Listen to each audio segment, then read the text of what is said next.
तुम अपने भाई को दुख में डालना चाहते हो। क्या तुमको भरत ने भेजा है? देखो भरत पर भी दोष लगाया। क्या तुमको भरत ने भेजा है कि राम को मार के आना? तुम मुझे लेने के लिए आए हो, मेरे ऊपर तुम लोगों की बुरी नजर है। माम ने तुम आगतो से तुम राम नाश उपस्थित है। इसको गोस्वामी जी ने कथित वचन कह के पार कर दिया है कि सीता जी ने कड़वा वचन, कटु वचन कहा। असल में जैसा होने वाला होता है वैसी बुद्धि हो जाती है। बोले कि देख लक्ष्मण, राम के मर जाने पर भी तुम हमको नहीं प्राप्त कर सकते हो। मैं अभी पहले मैं मरती हूँ। रामचंद्र को क्या पता था कि तुम उनकी पत्नी का हरण करने के लिए आए हो। मैं राम के सिवाय दूसरे किसी का स्पर्श नहीं कर सकती, न तुम्हारा न भरत का। अब तो महाराज वो बड़े जोर से अपने हाथ से अपनी छाती पीट पीट करके रोने लगे। लक्ष्मण जी ने तो अपना कान बंद कर दिया, बड़े दुख हुए। अरे चंडी, तुम मुझे ऐसी बात कह रही हो? उनके मुंह से निकल गया हो और उनके मुंह से भी निकल गया। धिक त्वाम नासम उपैस्यसि, धिक्कार है तुमको, नष्ट हो जाओगी तुम। बस क्रोध नहीं करना चाहिए। अब लक्ष्मण जी ने बड़े प्रेम से वन देवियों को, जनक नंदिनी को समर्पित किया और बड़े दुखी होकर धीरे धीरे पांव रखते हुए राम की ओर चले। ये नहीं कि दौड़ करके जाएं, सनई सनई ही। अब बीच में पड़ गया अंतर, तो रावण भिखारी का, भिक्षु का वेश धारण करके, साधु का वेश धारण करके सीता के पास आया और दंड कमंडल उसके चमक चमक चमाचम चमक रहे थे। पूरा दंड कमंडलो। इसका एक बात और है, ये दंड कमंडलू को चमका करके विरक्त लोग नहीं रखते हैं। अपने दंड कमंडल की सेवा में बहुत सारा समय लगाना और उसको चमका करके रखना, ये विरक्तों का स्वभाव नहीं है। विरक्तों के कमंडल पर भी मिट्टी जमी रहती है और दंड भी कुछ ऐसा ही वैसा होता है। और ये रेशमी कपड़े में दंड को लपेटना और उसको दिन भर में मांझ मूझ करके साफ करके रखना, विरक्त लोगों को इतनी कहाँ फुर्सत है। तो नारायण, ये रावण जब साधु बना तो अपना दंड कमंडल दोनों चमकाता हुआ ले गया था। पूरा दंड मैं तो रखता, मैं दंड भी रखता, कमंडलू भी रखता, तो हमको उसके बारे में जानकारी बहुत है बोला। और ये वाल्मीकि रामायण के अनुसार ये त्रिदंडी साधु बन के गया था, क्योंकि वो चोटी से रहित नहीं हो सकता था और जनेऊ से रहित भी नहीं हो सकता था। तो चोटी जनेऊ के बिना यदि वो साधु बन करके जाए तब तो सन्यासी हो जाएगा ना, और सन्यासी को फिर घर गृहस्थी में लौटने का अधिकार नहीं रहता। लेकिन वो ऐसा साधु बन के गया था जो फिर से घर गृहस्थी में लौट के आ जाए, ये उसकी विद्या थी। अब सीता जी ने कहा कि आइए महाराज, संपूज्य भक्तिता। सीता जी ने लक्ष्मण का अनादर किया और रावण की पूजा की। वो रेखा बनाने वाली बात इस प्रसंग में नहीं है। बड़ी भक्ति से उसकी पूजा की, कंद मूल फल उसको दिया। तो अपूज्या जत्र पूज्यन्ते पूज्या नाम च निरादरा। मनु जी ने कहा कि अपूज्य की तो पूजा करी जाए और जो पूज्य है, आदरणीय है, उसका अनादर किया जाए। तो त्रीणि तत्र प्रवर्तन्ते दुर्भिक्षम मरणम भयम। बस दुर्भिक्ष, मृत्यु और भय वहीं आता है जहाँ पूजनीय का तो अनादर कर दिया जाए और अपूजनीय का आदर किया जाए। तो जानकी जी बोली कि अभी थोड़ी देर में मेरे पतिदेव आवेंगे और वो तुम्हें जो चाहिए सो देंगे, तुम्हारा प्रिय करेंगे। आपकी इच्छा हो तो साधु महाराज आप यहीं रहिए। करिष्यति विशेषेण तिष्ठत्वम यदि रोचते। यदि आपको रुचिता होए तो आप यहीं रहिए। अब भिक्षु ने, साधु ने पूछा कि हे कमल नयनी का त्वम कमल पत्राक्षी कोबा भरता तवा नगे। हे सुंदरी, तुम कौन हो और तुम्हारा पति कौन है और तुम राक्षसों से घिरे हुए वन में क्यों रह रही हो? हे कल्याणी, तुम अपना वृत्तांत हमको सब सुनाओ, फिर मैं भी अपना सुनाऊंगा। सीता जी ने कहा कि श्रीमान अयोध्या नरेश महात्मा राजा दशरथ, महाराज दशरथ के ज्येष्ठ पुत्र रामचंद्र सब लक्षणों से लक्षित हैं और उनकी मैं धर्म पत्नी सीता जनक की पुत्री हूँ। उनके पुत्र उनके भाई राम के भाई छोटे लक्ष्मण अपने भाई से बहुत प्रेम करते हैं और वो भी हमारे साथ आए हैं पिता की आज्ञा मान करके दंडक वन में, और 14 बरस तक हम लोग यहाँ रहेंगे। तो तुम जो कहना चाहिए, तुम्हारे बारे में भी मैं जानना चाहती हूँ। 14 समास त्वाम तू ज्ञातुम इच्छामि मैं बद, तुम्हारे बारे में भी मेरी दिलचस्पी है कि तुम यहाँ क्यों आए हो, इसकी भी क्या जरूरत थी अनजान आदमी से उसकी कहानी सुनना। नारायण, अब साधु महाराज बोलने लगे। पौलस्य तनयो हम तो रावणो राक्षसाधिपः, मैं बड़े ऊंचे कुल में पैदा हुआ हूँ। पुलस्त के पुत्र विश्रवा, अपना गोत्रोच्चार ही कर दिया। पुलस्त के पुत्र विश्रवा और विश्रवा का पुत्र मैं राक्षसों का राजा हूँ और तुम्हारे लिए काम बाण से मैं पीड़ित हो चुका हूँ और तुमको अपनी नगरी में ले जाने के लिए आया हूँ। ये जो मुनि का वेश, साधु का वेश धारण करके तपसी राम हैं, उनसे तुम्हें क्या मिलेगा? तुम मेरी सेवा करो और जो भोग चाहिए सो भोगो और ये वनवास का दुख तुम छोड़ दो। अब तो सीता जी किंचित भीता हो गई और बोली कि अरे तू ऐसा बोलता है, तेरा नाश हो जाएगा, रामचंद्र तेरा नाश कर देंगे। अभी अभी वो अपने भाई के साथ आते होंगे, भला मेरा अपमान कौन कर सकता है? कोई शेर की पत्नी को खरगोश अपमानित कर सकता है? राम के बाणों से अभी तू छिन्न भिन्न हो करके धरती में गिरेगा। अब सीता की बात सुन करके तो रावण क्रोध से पागल हो गया और उसने बड़े पर्वत के समान अपना रूप दिखाया। 10 तो मुंह थे, 20 भुजा थी, काले मेघ के समान, काल मेघ प्रलय के मेघ के समान उसकी शोभा थी। अब तो उसको देख देख करके सब वन देवियां डर गईं और सब प्राणी डर गए। और महाराज वो तो ऐसा प्रबल था कि उसने अपना हाथ मारा नीचे को धरती की ओर, तो धरती में उसका हाथ धंस गया, दोनों हाथ, और उसी के ऊपर जानकी जी थी। बिना छुए, जानकी जी का स्पर्श किए बिना, एक खास बात यह है कि जानकी जी का स्पर्श उसने नहीं किया, धरती फोड़ करके और उसने उठा लिया उनको और अपने रथ पर बैठा लिया। कहते हैं कि एक बार पुंजिकस्थला नाम की जो अप्सरा है वो ब्रह्मा जी के पास जा रही थी, तो मिल गया बीच में रावण और उसने बलात्कार से उसका संभोग किया, नंगा कर दिया और बलात्कार से संभोग किया।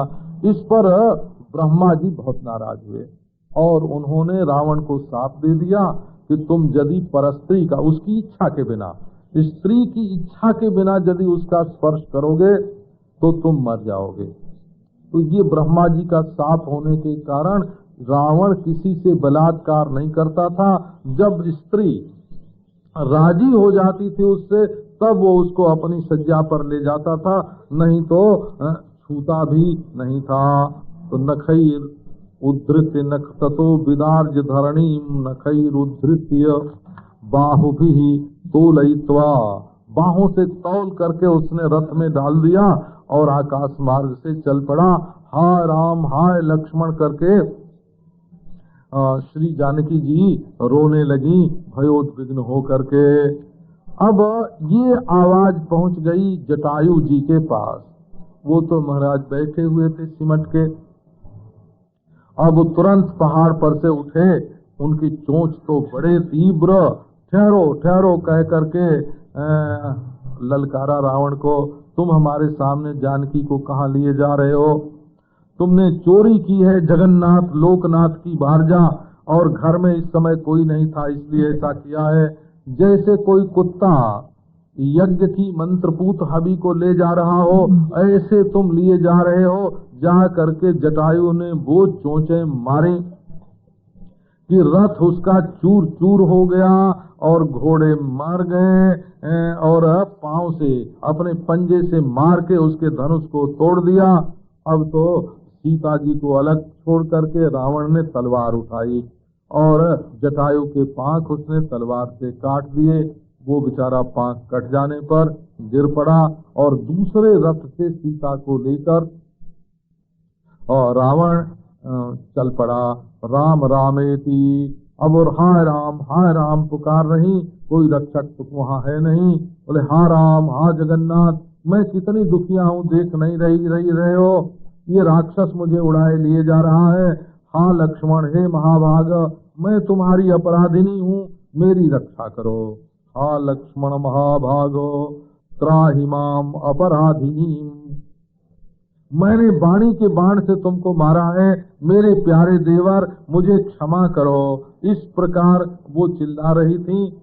तो वायु वेग से रथ ले करके रावण वहां से उड़ा आकाश मार्ग से। बीच में पहाड़ पर देखा जानकी ने कि 5 बानर बैठे हुए हैं। तो उन्होंने अपनी ओढ़नी का थोड़ा सा हिस्सा फाड़कर उसमें आभरण बांधकर और डाल दिया उनके पास और कह दिया कि जब राम के पास हमारा संदेश पहुंचा दो कि रामाय कथयन्त्विति, तुम लोग राम से ये बात कह देना।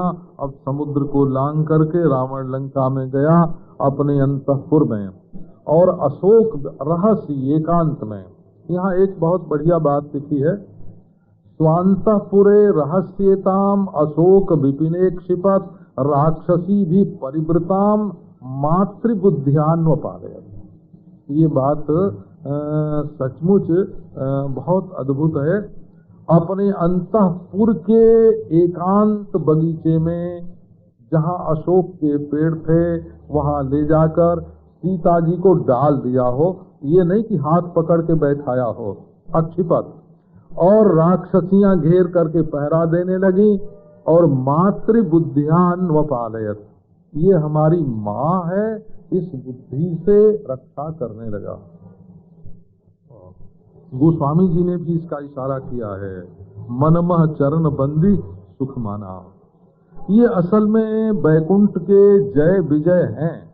तो ये बात माननी पड़ेगी कि दुनिया में रावण कुंभकर्ण चाहे जितने दुष्ट दिखाई पड़ते हों, इनके अंदर बैकुंठ वास का कोई न कोई संस्कार है, बैकुंठ के पार्षद होने का। ये लक्ष्मी है, तो माता की बुद्धि कहीं न कहीं इनके हृदय में होनी ही चाहिए। वो भले बाहर की दृष्टि से, बाह्य दृष्टि से न दिखाई पड़े, क्योंकि बीज रूप में मातृ बुद्धि है। अब तो सीता माता अत्यंत कृश, अत्यंत दीन, श्रृंगार कोई न करें और दुख के कारण मुंह सूख गया, बेहबल हो गई और हा राम करके बस राक्षसों के बीच में वो विलाप करती हुई रहती थी। अब राम ने मायावी मारीच को मारा, वो तो काम रूप था महाराज। काम रूप कहते ही उसको राक्षसा काम रूपेणा। वाल्मीकि जी ने लिखा है कि राक्षस वो होता है कि जब जैसी मन में कामना हुई वैसा रूप उसका बन गया, इसलिए इसको मनुष्य नहीं मानते हैं। मनुष्य तो इतना बदमाश है कि उसके मन में कुछ हो तब भी बाहर से अपने को भले मानुष की तरह रख सकता है। मन में देवता हो तब भी मनुष्य की तरह रहेगा, मन में राक्षस हो तब भी मनुष्य की तरह रहेगा। लेकिन ये देवता और राक्षस में ये खास बात है कि जैसा उनका मन होता है वैसा उनका तन बन जाता है। जैसा ध्यान करेंगे वैसा अपना शरीर बना लेंगे। ये आपने सुना होगा, हनुमान नाटक में ये बात है कि एक बार कुंभकर्ण ने रावण से कहा कि तुम राम का रूप बनाकर सीता से क्यों नहीं मिलते हो, तो सीता धोखे में आ जाएगी। तो रावण ने कहा कि मैंने राम का ध्यान किया और अपना राम रूप बना लिया, मैं स्वयं राम रूप हो गया। लेकिन जब राम रूप हो गया तो सीता को धोखा देने की वृत्ति ही नहीं रही। सीता को धोखा देने की वृत्ति, क्योंकि राम का ध्यान किया तो राम के गुण भी अपने जीवन में प्रकट हो गए, तो धोखा देने वाली जो वृत्ति है वो बिल्कुल चली गई। ये बात हनुमान नाटक में आई हुई है। अब महाराज राघव ने अपने मन में विचार किया, देखा कि सामने से लक्ष्मण आ रहे हैं और उनका मुंह सूख रहा है। तो रामचंद्र ने सोचा कि लक्ष्मण को ये बात मालूम नहीं है कि माया सीता का हरण हुआ है। माने इसमें भी ये बात बतानी है कि ईश्वर हमेशा सर्वज्ञ होता है और जीव हमेशा अल्पज्ञ होता है।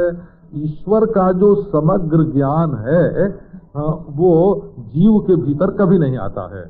वो तो जो वेदांती वर्णन करते हैं वो जीवत्व और ईश्वरत्व दोनों का बाध करके केवल ज्ञप्ति मात्र में एकता मानते हैं, ज्ञातृत्व में एकता नहीं मानते हैं। ज्ञातृत्व दूसरी चीज है और ज्ञप्ति मात्र दूसरी चीज है। तो लक्ष्मण भी यहाँ जो सबके रह ज्ञान एक रस ईसा ही जीव ही भेद कहो भेद कस, तो राम का ज्ञान और लक्ष्मण का ज्ञान एक नहीं हो सकता। इस प्रसंग में ये बात बताई गई है कि राम को तो मालूम था कि ये सीता माया है जिसका रावण ने हरण किया है, परंतु लक्ष्मण को ये मालूम नहीं था। अब तो बोले कि लक्ष्मण को मालूम नहीं है, तो मैं जानता हूं तो क्या हुआ, लक्ष्मण को इस संबंध में अज्ञानी ही रखना चाहिए और अब आओ हम रोना पीटना शुरू कर दें।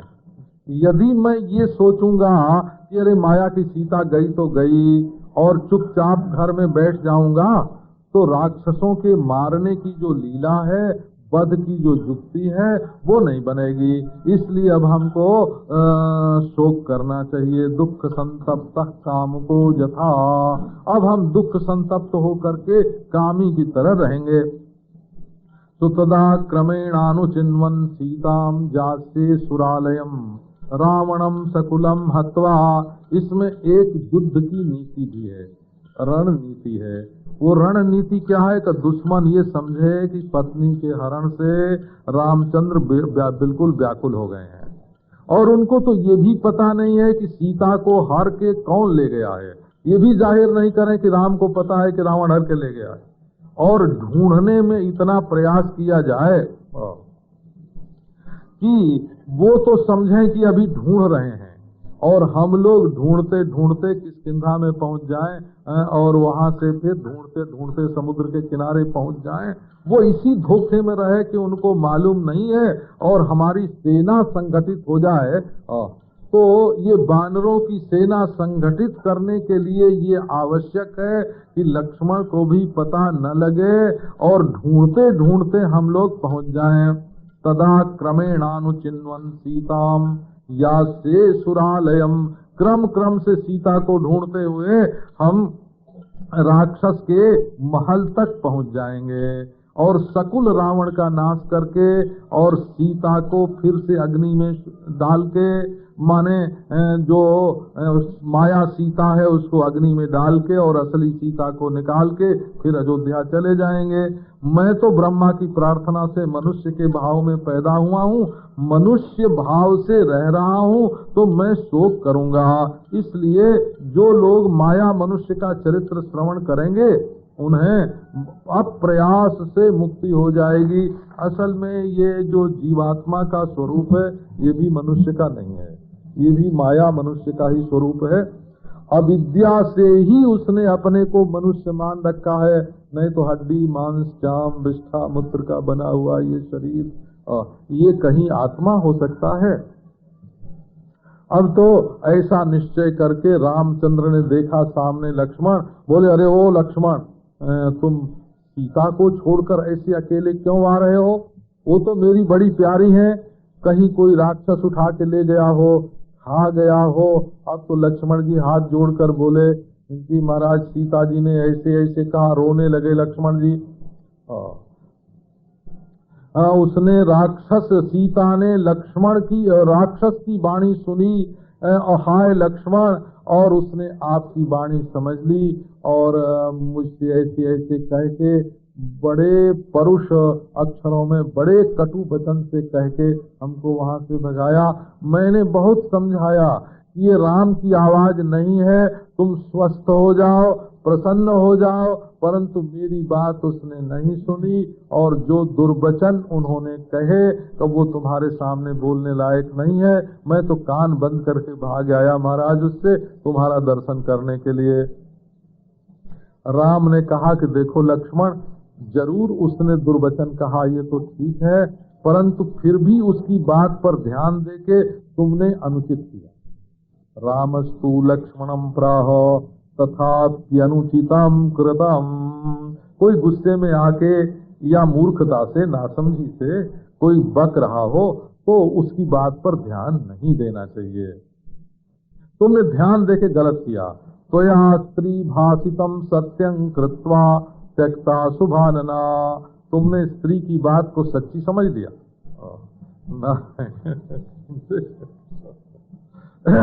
तो या स्त्री भाषितम सत्यम, इससे भाई भाई में झगड़ा हो जाता है, इससे बड़े बड़े अनर्थ की प्राप्ति हो जाती है। ये नहीं कि आंसू के साथ जो वचन आते हैं वो बिल्कुल सच्चे ही होते हैं। तुमने ये स्त्री भाषित को, अभी बात तो जो समय पर हो, जब समय पर स्त्रियों की प्रशंसा आवेगी तो वो भी सुना देंगे। वो भी सुना देंगे, ये हमेशा के लिए ऐसा नहीं है। तो जब जैसा मौका आवेगा तब सुना।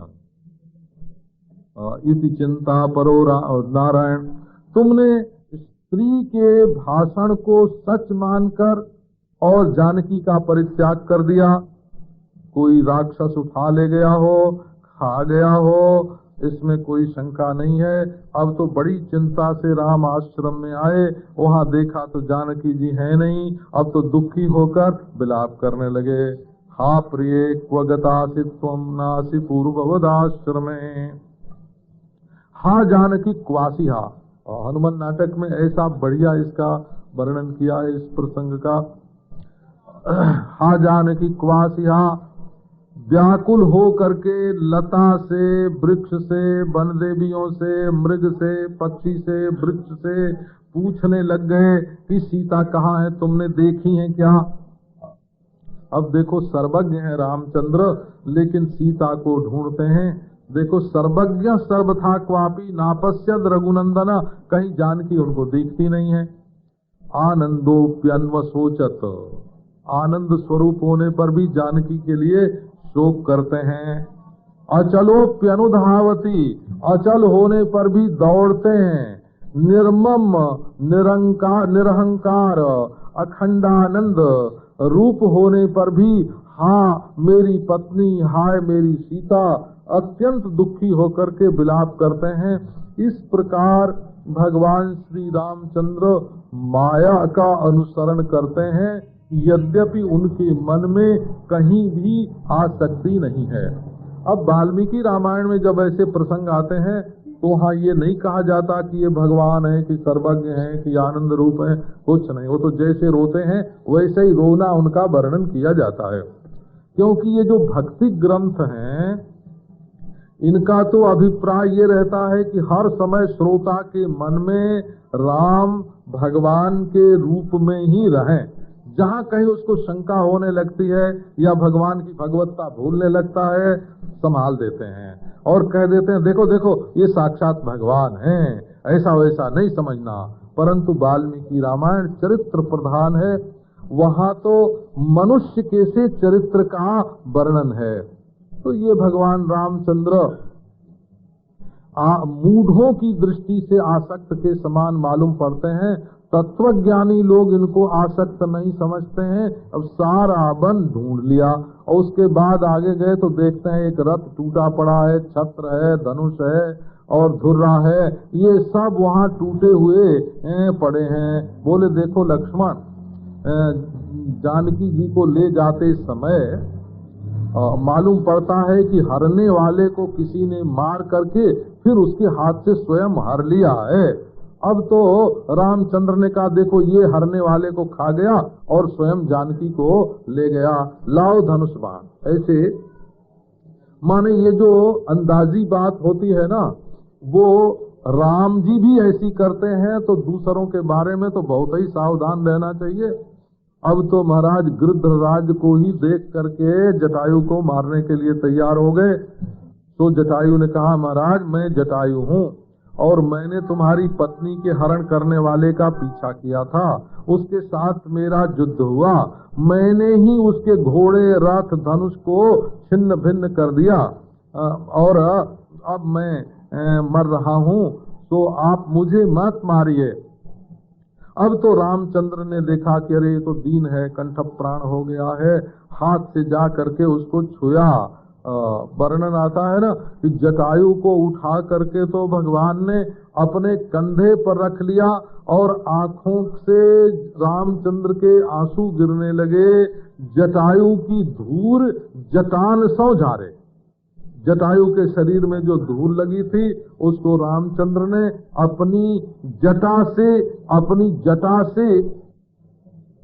धारा। बल्कि जटायु शब्द का अर्थ भी ऐसा है कि रामचंद्र की जटा का स्पर्श जब तक नहीं हुआ तभी तक वो गृध्र वेश में रहा, उसकी आयु रही, उसके बाद तो वो मुक्त ही हो गया।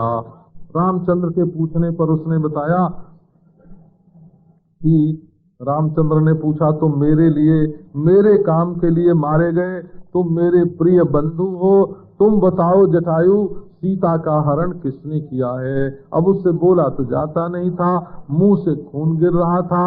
सो उसने धीरे से बताया कि रावण राक्षस वो सीता जी को हर के और इशारे से बताया दक्षिण की ओर ले गया। अब मुझ में बोलने की शक्ति नहीं है, तुम्हारे सामने मैं मरूंगा। ये तो बड़े सौभाग्य की बात है कि इस समय आपका मुझे दर्शन हुआ है, तुम साक्षात परमात्मा हो, विष्णु हो। असल में जटायु ने ही रामचंद्र को बता दिया था कि रावण लंका की ओर हरण करके ले गया है, और ये सब बात तो पहले से ही, षड्यंत्र तो पहले से ही चल रहा था। महावीर चरितम में वर्णन है कि ये जनकपुरी में भी राम आए थे, तो वहां पहले ताड़का मारीच सुबाहु, ये तीनों रावण के पहले षड्यंत्र थे। और मंथरा भी षड्यंत्र थी अयोध्या में, उसको भी रावण ने ही सिखा पढ़ा करके भेजा था, ये महावीर चरितम में है। और उसके बाद इधर बाली को बैठा दिया था, और नारायण इधर दंडकारण्य में सब बैठा दिए थे। बड़ा भारी षड्यंत्र रावण ने कर रखा था। तो रामचंद्र को तो पहले से मालूम था कि रावण को मालूम पड़ गया है कि मेरे हाथों से उसकी मृत्यु है, तो हमारे माँ बाप का भी अपहरण किया और कैकेयी को सिखाने पढ़ाने के लिए मंथरा को भेज दिया। कैकेयी देश में भी रह के उसने षड्यंत्र किया था। तो ये जो है, ये तो परशुराम जी को भी जब धनुष भंग हुआ तो रावण ही गया परशुराम जी के पास और उनसे जाके प्रार्थना की, महाराज हमारे गुरु और तुम्हारे गुरु एक हैं, शंकर जी, उनका धनुष टूट गया और आप कुछ ख्याल नहीं करते हो। तो रावण के कहने से परशुराम जी आए थे। माने इस तरह से महावीर चरितम 2000 बरस पुराना है हो। हाँ, वो भवभूति का लिखा हुआ एक खास नाटक है, उत्तर रामचरितम और महावीर चरितम दोनों। तो उसमें तो पहले से ही राम को मालूम है कि रावण हरण करके ले गया है, और जटायु ने बता के और भी बिल्कुल ठीक ठाक कर दिया। लेकिन राम ऐसे चुप, ऐसे गंभीर रहे। ये राम की गंभीरता है कि उन्होंने ये जाहिर ही नहीं होने दिया जब तक हनुमान जी सीता जी से मिलके लौट के नहीं आ गए, जब तक सारे देश के बानर भालू इकट्ठे नहीं हो गए, जब तक मोर्चे बंदी पक्की नहीं हो गई, तब तक राम ने जाहिर ही नहीं होने दिया कि रावण जानकी जी को चुरा करके ले गया है। तो महाराज उस गिद्ध ने कहा कि तुम तो परमात्मा विष्णु हो और अंत काल में तुम्हारा दर्शन हुआ, मैं तो मुक्त हो गया, आप हमारे सिर पे हाथ रख दीजिए। तो उन्होंने सारे शरीर पर उसके हाथ फिराया। तथेति राम पस्पर्श तदंगम पाणिना स्मयन।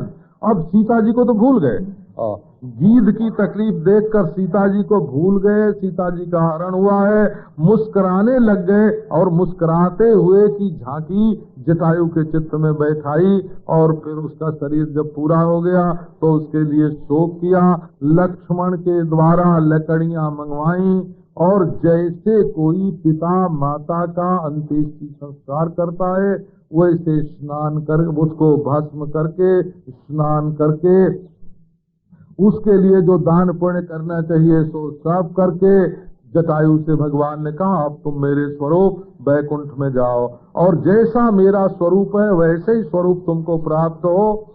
धरि हरि रूपा, भगवान का जैसा रूप है ऐसा रूप गीध को मिला और बोले कि तुम अभी हमारे धाम में चले जाओ। इसके बाद वो दिव्य रूपधारी हो गया। गीध अधम खल आमिख भोगी गति सुदीर्घ जाचत जोगी। अब तो विमान पर, बड़े चमकदार विमान पर जो सूर्य के समान था उस पर आरूढ़ हुआ और गीध जो है शंख चक्र गदा पद्मधारी किरीटी आभूषणों से आभूषित और चारों ओर चमाचम चमकता हुआ पीताम्बरधारी निर्मल और वैसे 4 विष्णु पार्षद भी उसके साथ। अब वैसे आकर के जटायु जो है रामचंद्र के सामने खड़ा हो गया और हाथ जोड़ करके रामचंद्र भगवान की स्तुति करने लगा। अगणित गुणम प्रमेयमाद्यम सकल जगत स्थिति संयमादि हेतुम उपरम परमम परात्म भूतम सततमहम प्रणतोस्मि रामचंद्रम निरवधि सुखमिंदिरा कटाक्षम क्षपित सुरेंद्र चतुर्मुखादि दुखम नरवर मनिषम नतोस्मि रामम वरदमहम वरचाप बाण हस्तम। अब ये जटायु की स्तुति आपको दो दर्पण दृश्यमान नगरी तुल्यम निजांतर्गतम पश्यन्नात्मनि मायया बहिर्योद्भूतम् यथा निद्रया यः साक्षात् कुरुते प्रबोध समये स्वात्मानमेवाद्वयम् तस्मै श्री गुरुमूर्तये नमः। श्री दक्षिणामूर्तये श्री पूर्णानंद कल्पद्रुम पदरजसा आविते भूप्रदेशे यस्मिन् कस्मिन् निशीदन् सपदि निज पदे शांत वृत्तिर निसर्गात् दर्शम दर्शम स्वरूपम निज पररहितं ब्रह्म निर्भेदमद्धा न श्रद्धां नानुबंधं श्रुतिशिखर गिरामाग्रहं नानुमन्ये। धारिगिरिसम्भूता रामसागरगामिनी अध्यात्म राम गंगेयं पुनाति भुवनत्रयम्। ओम शांति शांति।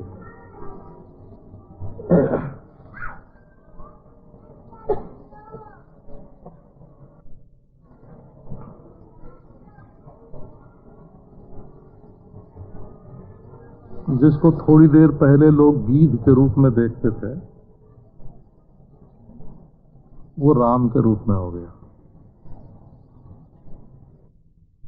और उसके साथ वैसे ही पार्षद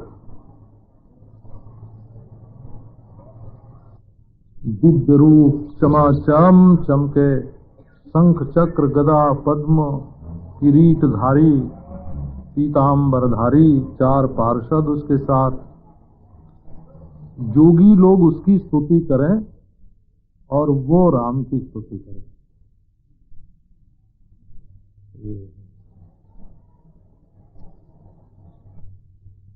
अगणित गुणम अप्रमेयमाद्यम सकल जगत स्थिति संयमादि हेतुम उपरम परमं परात्मभूतं सततमहं प्रणतोस्मि रामचंद्रम।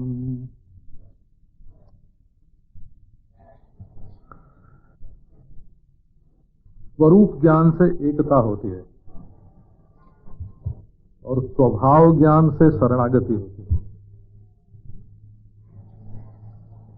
महात्म्य ज्ञान से श्रद्धा भक्ति होती है।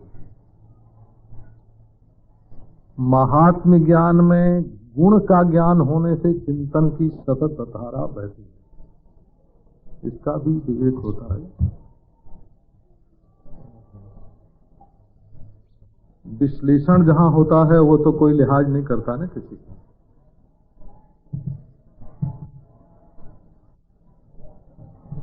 सुन सुन के तो श्रद्धा होती है और गुन गुन के स्मृति की धारा बहती है और विश्वास होने पर शरणागति होती है।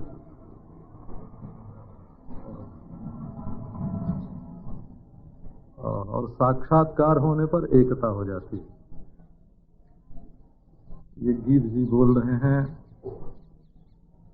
आपके गुण अगणित हैं, किसी प्रमाण के विषय नहीं है। सब प्रमाणों के आदि आत्मा आप ही हैं। सृष्टि की आदि आत्मा है, ये बात दुनिया के लोगों को मालूम नहीं है। सृष्टि का अंत भी आत्मा ही है, सृष्टि का मध्य भी आत्मा ही है। यही सृष्टि को प्रकाशित करता है, शुरू में भी, मध्य में भी, अंत में भी। सकल जगत स्थिति संयम आदि का हेतु है। इसको पाने की साधना क्या है? उपराम था, लक्ष्मण उपराम है ना। उपराम राम के पास जो रहे सो उपराम, सबसे उपराम है कि राम को छोड़कर और किसी को जानते ही नहीं। उपरामते ही प्रभु की प्राप्ति की परम साधना है। सबके आत्मा है, उनके चरणों में हमारा प्रणाम है। निरवधि सुख, लक्ष्मी निरंतर उनको देखते रहते हैं। सबके दुख का वे निवारण करते हैं। और हम आओ भगवान की आराधना करते हैं। उनका रूप त्रिभुवन कमनीय है, सैकड़ों सूरज के समान चमक निकलती है। शरणागत की रक्षा करते हैं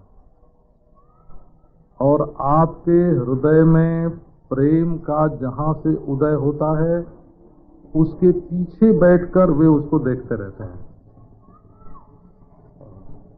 प्रेम के आगे होकर प्रेम को ले रहे हैं वो बात दूसरी है, वो भाव की बात है कि हमारे प्रेम के सामने हैं और हमारा प्रेम ले रहे हैं। जहां आपकी प्रेम की वृत्ति, ललित वृत्ति उदय हो रही है, वहां अधिष्ठान के रूप में रहकर और ज्ञान के रूप में रहकर उस प्रेम वृत्ति के आधार भी हैं और प्रकाशक भी हैं। कभी वृत्ति को छोड़ते नहीं हैं, ये उनका स्वभाव है, और वृत्ति के बिना भी रहते हैं, ये उनका स्वरूप है। ये वेदांत की रीति है। शरणदमनिशं सुराग मूले कृतनिलयं रघुनंदनम प्रपद्ये भव विपिन दवाग्नि नामधेयम्। उनका नाम संसार के जंगल को जला देता है। बड़े बड़े जो शंकर आदि देवता हैं उनके भी वो देवता हैं। दया उनका स्वभाव है और सहस्र करोड़ असुरों का संहार करने वाले हैं। तुम्हारे मन में चाहे जितने विकार हों, जितने दोष हों, यदि तुम उन पर नजर डालो तो वो सब के सब मिट जाएंगे। संसार के चिंतन से अलग है उनका चिंतन। भव विमुखैर मुनिभिः सदैव दृश्यम। शिव आदि उनको देखते हैं। भव जलधि सुतारणांघ्रिपोतम।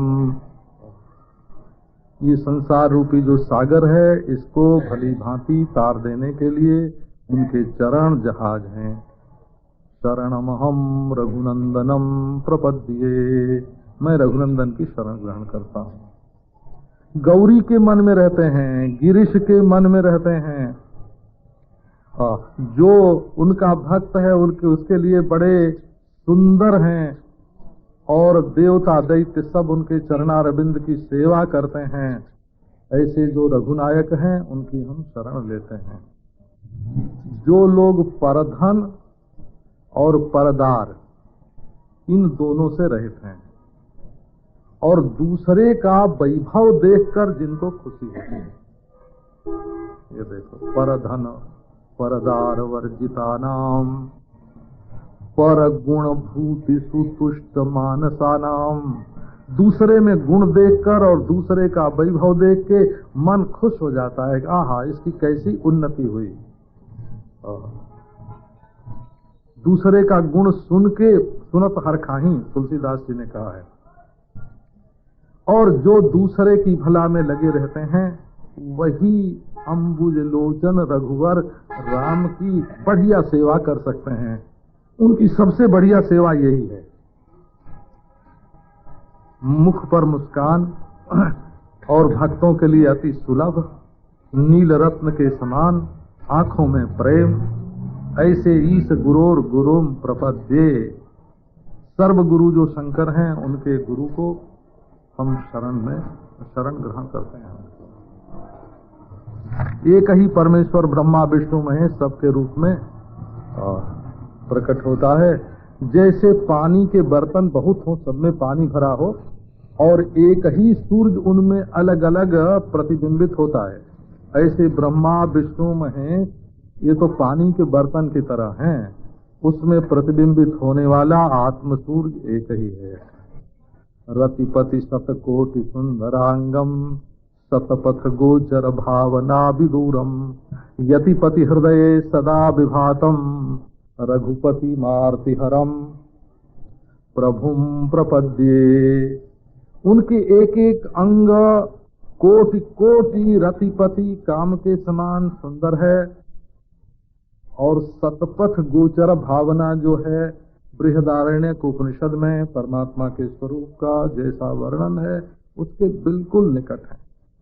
अपूर्वम अनपरम अनंतरम अबाह्यम, उनमें न पूरब है न पश्चिम है, न पहले है न पीछे है, न बाहर है न भीतर है। तदेतद ब्रह्म, ये उनका स्वरूप है।